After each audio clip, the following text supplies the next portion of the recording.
Professeur Storm, merci d'avoir participé, de faire cette interview. Vous soutenez la thèse d'un nouveau paradigme de la santé selon laquelle les maladies chroniques seraient d'origine environnementale. Selon vous, donc, les 100 premiers jours de vie d'un fœtus ou d'un enfant représentent une fenêtre de vulnérabilité ou d'opportunité, le cas échéant, pour réduire le risque de ces maladies, notamment à travers l'allaitement. Donc, autrement dit, pouvons-nous affirmer que l'allaitement joue un rôle de bouclier protecteur contre les agressions provenant de l'environnement? Oui, je pense qu'on peut le dire.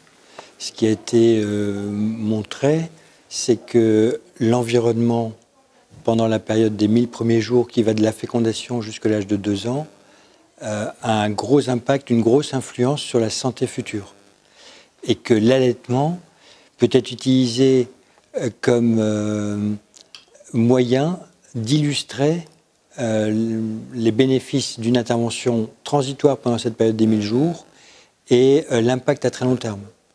On sait que l'allaitement maternel améliore le développement cognitif chez l'adolescence à 20-25 ans, et là sur une dernière publication, jusqu'à l'âge de 67 ans.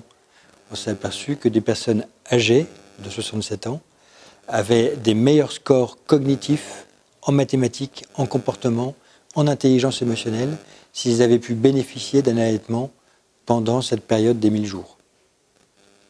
Et donc on peut concevoir cette période des 1000 jours comme une fenêtre d'opportunité. Utilisons tous les moyens à notre disposition pour améliorer l'environnement et donner le maximum de chances d'avoir la meilleure santé et de préserver le capital santé. Et donc vous, en tant que spécialiste de la santé, depuis que vous avez publié votre thèse et que vous discutez peut-être à travers le monde de votre paradigme, quels sont les obstacles que vous rencontrez pour mettre en place ce paradigme au sein de notre société? Il y en a beaucoup. Il y a beaucoup d'obstacles. Pas de réticence des professionnels de santé, pas de réticence des patients, des mamans, qui sont très à l'écoute de conseils et qui sont prêtes à les appliquer. Ce qui est compliqué, c'est d'harmoniser les messages à passer. Il faut que les messages soient simples, il faut que ça soit faisable, et il faut qu'on puisse dans le même temps changer les comportements. C'est un peu comme lorsqu'on dit l'allaitement maternel est bénéfique à long terme, donc il faut que les mamans allaitent leur bébé, mais c'est pas si simple. Il y a plein de facteurs qui font qu'une maman ne souhaite pas allaiter, ne peut pas allaiter, et donc il suffit pas de le dire pour le faire. Le vrai problème en fait aussi qu'on rencontre, c'est que souvent ces mamans, on les voit assez tard au cours de la grossesse. On arrive à 4, 5, 6 mois, à une période où c'est déjà tard. Il faudrait qu'on puisse avoir déjà mis les germes de cette connaissance-là plutôt avant la grossesse.